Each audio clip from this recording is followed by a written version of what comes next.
my name is Arcuri and I graduated from Duke in 2018 in public policy and global health. I currently work for the International Rescue Committee based in their headquarters in New York City, but I'm currently at home in North Carolina. And public policy has really mattered to me in my job the past 2 years. I serve as the communications manager and Latin America communications lead for the organization, and a lot of what I do is I help communicate about certain policies that are affecting the people that we work with.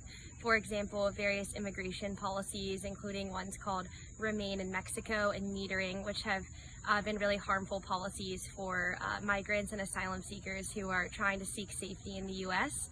I also have been working a lot on policies to ensure that governments include vulnerable populations in their coronavirus response programs. So in the policies that they pass about getting rid of coronavirus in their countries, ensuring that those policies include vulnerable populations like migrants and refugees and LGBTQ.